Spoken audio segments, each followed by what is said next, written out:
Pregnant விமனுக்கு labour pain வந்ததுக்கு அப்புறம் அந்த பெயின் மேனேஜ் பண்றது ரொம்ப சிரமமா இருக்கும். டெலிவரி பெயின்ஸ் வரப்போகுது அப்படின்னாலே பெயினை மேனேஜ் பண்றதுக்கு உங்க மைண்ட் செட் ரொம்ப ரொம்ப முக்கியமா இருக்கும். எப்படி ஒரு மேரத்தான் ஓடுறது ஒரு ஸ்பெசிபிக் ப்ரிப்பரேஷனோ அதே மாதிரி பர்த் அந்த லேபர் டேங்கிறது ஒரு ஸ்பெசிபிக் ப்ரிப்பரேஷன். நீங்க பர்த்துக்கு தகுந்த மாதிரி உங்க பாடியை ப்ரிப்பேர் பண்ணுங்க. பெயினை குறைக்கிறதுக்கு எப்படின்னா water is an excellent source where you can decrease the pain. Pregnant விமனுக்கு லேபர் பெயின் வந்ததுக்கு அப்புறம் அந்த பெயின் மேனேஜ் பண்றது ரொம்ப சிரமமா இருக்கும். இந்த பெயின் மேனேஜ்மெண்ட் ஈஸியா இருந்தா எல்லாத்துக்குமே லேபர் ஈஸியா இருக்கும். ஸோ இன்னைக்கு அந்த லேபர் மேனேஜ்மெண்ட்ல பெயின் மேனேஜ்மெண்ட் எப்படி ஈஸியா பண்றது, என்னென்ன வழிகள் இருக்கு பெயினை ஈஸியா மேனேஜ் பண்றதுங்கிறத பத்தி பார்க்கலாம். ஸோ ஃபர்ஸ்ட் நான் எப்போ சொல்ற மாதிரி மைண்ட் அண்ட் பாடி ரெடி. நான் ஃபர்ஸ்ட் 2 பாயிண்ட் எழுதியிருக்கிறது வந்து mind and body ready. So நீங்க மைண்டையும் பாடியும் ரெடி பண்ணீங்கனாலே அந்த பெயினை இன்னும் நல்லா பெட்டரா கோப்பப் பண்ணலாம், பெட்டரா மேனேஜ் பண்ணலாம். உங்க மைண்ட் செட் ரொம்ப ரொம்ப முக்கியம். நீங்க ஒரு நார்மல் டெலிவரிக்கு போறீங்க இல்ல டெலிவரிக்கு இன்டியூஸ் பண்றாங்க உங்களை, நீங்க டெலிவரி பெயின்ஸ் வரப்போகுது அப்படின்னாலே அந்த பெயினை மேனேஜ் பண்றதுக்கு உங்க மைண்ட் செட் ரொம்ப ரொம்ப முக்கியமா இருக்கும். மைண்ட் செட் வந்து பயந்துட்டீங்க, ஃபியர் நிறைய இருக்கு உங்களுக்குள்ள, லேபர் பெயின் நினைச்சாலே பயம் இருக்கு அப்படின்னா அந்த பெயின் மேனேஜ் பண்றது ரொம்ப சிரமமா இருக்கும். ஸோ நீங்க பெயினை வந்து ஒரு இமோஷன் மாதிரி அது வரும் போகும் நான் பார்த்துக்குவேன், நான் மேனேஜ் பண்ணிக்குவேன் அப்படிங்கிற ஒரு மைண்ட் செட்ல இருந்தீங்கன்னா உங்களுக்கு அந்த பெயின் மேனேஜ் பண்றது ரொம்ப ஈஸியா இருக்கும். அந்த பெயினை சீக்கிரமா நீங்க கடந்து போயிருவீங்க. பெயின் உங்களுக்கு ஒரு 6 மணி நேரம் இருக்கு, 8 மணி நேரம் இருக்கு, 12 மணி நேரம் இருக்கு, 36 மணி நேரம் இருக்கு, 48 மணி நேரம் இருக்கு, சம்டைம்ஸ் 54 மணி நேரம் இருந்தா கூட அந்த பெயினை நீங்க மேனேஜ் பண்ணிடலாம். ஸோ இந்த பெயினை மேனேஜ் பண்றதுக்கு ஃபர்ஸ்ட் முக்கியமானது உங்க மைண்ட் செட் ரெடி பண்ணுங்க. பெயின் நான் வரது நான் கான்ஃபிடண்டா ஹேண்டில் பண்ணிடுவேன், நான் சூப்பரா ஹேண்டில் பண்ணிடுவேன், இந்த பெயினை அப்படியே பாஸ் பண்ணி பழகிடுவேன். ஒரு பெயினுங்கிறது உங்க இமோஷன் மாதிரி. ஒரு கோவம் வரும்போது நீங்க உங்க பாடி என்ன மாதிரி அண்டர்கோ ஆகுதோ அதே தான் பெயின் வரும்போது ஆகும். ஸோ அந்த ஆங்கர் அப்படியே அப்சர்வ் பண்ணீங்கன்னா அந்த ஆங்கர் அப்படியே வரும், ஆங்கர் அப்படியே போயிடும். அதே மாதிரி நீங்க பெயினையும் அப்படியே வரும்போது பெயின் லெட் கோ பண்ணி ப்ராக்டிஸ் பண்ணிக்கிட்டீங்கன்னா அந்த பெயின் மேனேஜ் பண்ணுறது ஈஸியாக இருக்கும். ஸோ மைண்ட் செட்டை ரெடி பண்ணுங்க. மைண்ட் செட் ரெடி பண்ணாலே பாதி ஜாப் இஸ் டன். ரெண்டாவது ரொம்ப முக்கியமான விஷயம் பாடி ரெடினா என்னன்னா, இப்போ நீங்க ஒரு மேரத்தான் ஓடுறீங்க, ஒரு எக்ஸாம் எழுத போறீங்க, அது ஒரு ஸ்பெசிபிக் ப்ரிப்பரேஷன் இல்லையா?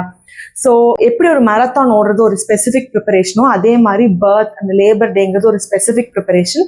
நீங்க பர்த்துக்கு தகுந்த மாதிரி உங்க பாடியை ப்ரிப்பேர் பண்ணுங்க. அதுக்கு தகுந்த எக்ஸசைசஸ் பண்றது, அதுக்கு தகுந்த யோகா பண்றது, உங்க பாடியை ஸ்ட்ரெச் பண்றது, உங்க பாடியை ஸ்ட்ராங்கா டோன்டா ரிலாக்ஸ்டா வச்சுக்கிட்டீங்கன்னா எல்லா மசில்ஸுமே ஸ்ட்ராங்கா டோன்டா ரிலாக்ஸ்டா இருந்துச்சுன்னா பர்த்துக்கு அது ரொம்ப ரொம்ப ஹெல்ப் பண்ணும். கரெக்டா அந்த மசில் என்ன வேலையை செய்யணுமோ அது செஞ்சுட்டு போயிடும்.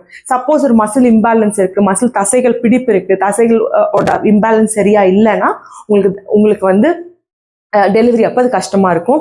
நாங்கள் எங்கள் ஹாஸ்பிட்டலில் வர பேஷண்ட்ஸை நாங்கள் ட்ரெயின் பண்ணும்போது ஒவ்வொரு குரூப் ஆஃப் மசில்ஸையும் எடுத்து அதில் ஏதாவது டைட்னஸ் இருக்கா, அது ஏதாவது ரிலீஸ் பண்ணணுமா அப்படிங்கிறத பார்த்து நாங்கள் ஒர்க் பண்ணும்போது அவங்க டெலிவரிக்கு வரும்போது அது ஈஸியாக இருக்குது.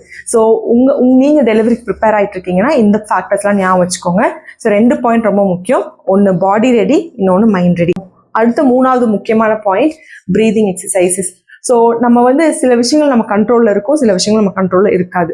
ஸோ நம்ம பெயின் வந்து நம்ம கண்ட்ரோலில் இருக்காது. பெயின் எப்போ வரும், எப்போ போகும், எவ்வளோ நேரத்துக்கு இருக்கும், அதெல்லாம் உங்கள் கண்ட்ரோலில் இருக்காது. பட் உங்களால் கண்ட்ரோல் பண்ணக்கூடிய ஒரே ஒரு விஷயம் during birth would be your breath. So உங்கள் பிரெத் மட்டும்தான் உங்கள் கையில் கண்ட்ரோலாக இருக்கும். ஸோ பிரெத்தை மட்டும்தான் உங்கள் கண்ட்ரோல் பண்ண முடியும். ஸோ அந்த ப்ரீதிங்கில் உங்கள் ஃபோக்கஸ் வைங்க. அதை மட்டும் லேர்ன் பண்ணிட்டீங்கன்னா போதுமானது. நல்ல ஒரு டீப் இன்ஹேல் பண்ணுங்க, நல்ல டீப்பாக ஒரு எக்ஸேல் பண்ணுங்க. இதை நீங்கள் ரிப்பீட்டடாக ப்ராக்டிஸ் பண்ண ஒவ்வொரு பெயின் அப்பையும் அந்த ஆங்கரை உங்கள் பிரெத்தில் வைங்க. நீங்கள் ஒவ்வொரு வாட்டியும் உங்களுக்கு பெயின் வரும்போதும் அந்த ஆங்கர் வந்து பிரெத்தில் வைக்கும் போது உங்களுக்கு அந்த பெயின் மேனேஜபிளாக இருக்கும். எவ்ரி டைம் உங்களுக்கு பெயின் வரும்போது just breathe it out, just breathe the pain out அப்படிங்கிற மாதிரி உங்கள் மைண்ட் செட் வச்சுக்கிட்டிங்கன்னா ஒவ்வொரு டைமும் பெயின் வரும்போது அந்த பெயினை ப்ரீத் பண்ணி அந்த பெயினை வெளியே தள்ளிட்டிங்கன்னா உங்களுக்கு லேபர் மேனேஜ் பண்ணுறது ஈஸியாக இருக்கும். ப்ரீதிங் எக்ஸசைஸ் கண்டிப்பாக கற்றுக்கோங்க. 2-3 ப்ரீதிங் எக்ஸசைஸ் கற்றுக்கிட்டிங்கன்னா போதும். அந்த ப்ரீதிங் எக்ஸசைஸ் வச்சுட்டு அதை வச்சே நீங்கள் மேனேஜ் பண்ணிக்கலாம். Okay, different types of breathing இருக்குது. ஜா relaxed breathing, hard slip breathing, normal deep inhalation and deep exhalation, இந்த மாதிரி 3 ப்ரீதிங் மட்டும் நீங்கள் கற்றுக்கிட்டா போதும். அதை வச்சுட்டு நீங்கள் அந்த லேபர் பெயினே நீங்கள் கிராஸ் பண்ணிடலாம். அடுத்த முக்கியமான பாயிண்ட், எப்படி அந்த பெயினை குறைக்கிறது. இதெல்லாமே இருக்கிற பெயினை மேனேஜ் பண்றதுக்கு. பெயினை குறைக்கிறதுக்கு எப்படின்னா water is an excellent source where you can decrease the pain. இப்போ நீங்கள் ஒரு வாட்டர் பூல் இருக்குது, இப்போல்லாம் நிறைய ஹாஸ்பிட்டலில் வாட்டர் டெலிவரி பண்ணுறாங்க. உங்களுக்கு வாட்டர் டெலிவரி பண்ணணும்னு இன்ட்ரெஸ்ட் இருக்குது, இல்லை உங்கள் பெயினை வந்து நேச்சுரலாக குறைக்கணும்னு இன்ட்ரெஸ்ட் இருக்குன்னா water bath is a brilliant option. என்ன பண்ணணும்னா, நீங்கள் தண்ணிக்குள்ளே போயிருந்தீங்க பெயின் இருக்கும்போது, வார்ம் வாட்டராக இருக்கும், உங்கள் பாடி டெம்பரேச்சருக்கு ஈக்குவலாக அந்த தண்ணி இருக்கும். ஸோ அப்படி இருக்கும்போது நல்லா கொஞ்சம் வெதுன்னு இருக்கும்போது அந்த வெதுப்பான நீர் வந்து உங்களோட பெயினை வந்து 75% குறைச்சிரும். 100% இருக்க பெயினை 75% அந்த பெயின் குறைச்சிரும். 25% தான் நீங்கள் பெயின் ஃபீல் பண்ணுவீங்க. So you'll feel more relaxed. நீங்கள் தண்ணிக்குள்ளே போகும்போது உங்கள் பாடி மசில்ஸ் கூட ரிலாக்ஸ் ஆயிரும். அப்படி ரிலாக்ஸ் ஆகும்போது உங்களுக்கு பெயின் நல்லா குறைஞ்சிரும். ஸோ உங்களுக்கு ஈஸியாக இருக்கும் டெலிவராக இருக்குது. பெயின் இருக்கிற பெயினை மேனேஜ் பண்ணிக்கலாம். கொஞ்சம் தூரமாக பெயின் இருந்தால் கூட நீங்கள் மேனேஜ் பண்ணிக்கலாம். So water is an excellent source where you can reduce your pain. அது இல்லாமல் தண்ணிக்குள்ளே போயிட்டீங்கன்னா பாயன்சி பிரின்சிபல் உங்கள் பாடி வெயிட்லெஸ் ஆயிரும். ஸோ பாடி வெயிட்லெஸ் ஆகும்போது உங்களுக்கு பெயின் பெருசாக தெரியாது. ரொம்ப தசைகள்லாம் இறுக்கமாக இருந்தாலும் ரிலாக்ஸ் ஆகும். பேபிக்கும் அது ரொம்ப சேஃபாக இருக்கும். பிகாஸ் தண்ணி வந்து is considered an extension of the mother's ஊம்போட கண்டினியூவேஷன் தான் தண்ணியும். ஸோ பேபி டெலிவர் ஆகும்போது ரொம்ப ஜென்டிலாக ரொம்ப ஈஸியாக வந்து பேபி டெலிவர் ஆவாங்க. ஸோ உங்களுக்கு வாட்டர் பாத் பண்ணணும் அப்படிங்கிற இன்ட்ரெஸ்ட் இருந்துச்சுன்னா நாங்கள் கீழே நம்பர் கொடுக்குறோம், அதை காண்டாக்ட் பண்ணுங்கள். உங்களுக்கு வாட்டர் பாத் நீங்கள் சூட்டபிளாக இருந்தீங்கன்னா we can try water bath. Allowing or letting go, அதாவது உங்கள் பாடியும் இந்த ஹோல் ப்ராசஸ்க்கும் நீங்கள் அலோவ் பண்ணணும். சில பேர் தண்ணிக்குள்ளே உள்ளே வந்ததுக்கு அப்புறமும் ஒரு இறுக்கம் இருந்துச்சுன்னா அந்த பெயினை லெட் கோ பண்ணுறது உங்களுக்கு கஷ்டமாக இருக்கும். ஸோ எப்பவுமே நீங்கள் வந்து லேபருக்குள்ளே வரும்போது I am allowing the process to happen, அதாவது இது எனக்கு நடக்குது, இது எனக்கு பெயின்ஃபுல்லாக இருக்குது, இது எனக்கு அப்படிங்கிற மாதிரி அதை விட்டுட்டு லேபர் பெயின் வருது, எனக்கு நடக்குது, நான் டெலிவரி பண்ணுறேன் அப்படிங்கிற ஒரு கண்ணோட்டத்தில் பார்த்தீங்கன்னா இது டெலிவரி பண்ணுறது உங்களுக்கு ஈஸியாக இருக்கும். Most important will be letting go. அந்த பெயினை ரொம்ப பிடிச்சிக்கிட்டு அந்த பெயின் எனக்கு வருது, அந்த பெயினை ரொம்ப பிடிச்சிட்டு இருந்தீங்கன்னா அதை லெட் கோ பண்ணுறது ரொம்ப கஷ்டமாக இருக்கும். So just let it go. ஒரு இமோஷன் எப்படி விடுவீங்க, ஒரு கோவம் வந்துச்சுன்னா இட்ஸ் ஓகே அப்படின்னு நீங்கள் விடுவீங்க இல்லையா, ஒரு ஆங்கர் வருது, இல்லை எனி சேட்னஸ் இருக்குது, ஸோ பரவாயில்ல இருந்துட்டு போதுன்னு விடுவீங்க இல்லையா, அந்த மாதிரி நீங்கள் பெயினையும் விட்டீங்கன்னா பெயின் கடந்து போகிறதும் அந்த பெயினை வந்து அவ்வளோ ஹவர்ஸ் மேனேஜ் பண்ணுறதும் உங்களுக்கு ஈஸியாக இருக்கும்.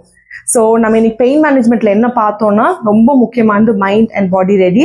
அடுத்தது வந்து ப்ரீதிங்கில் உங்களை ஆங்கர் பண்ணிங்கன்னா பெயினை மேனேஜ் பண்ணுறது ஈஸி. வாட்டர் யூஸ் பண்ணிக்கோங்க பெயினை குறைக்கிறதுக்கு. Also always allow and let go the pain so that you don't feel the pain. நீங்கள் அந்த பெயின்குள்ளே சக்கமாகாமல் பெயினை கடந்து போயிடுவீங்க.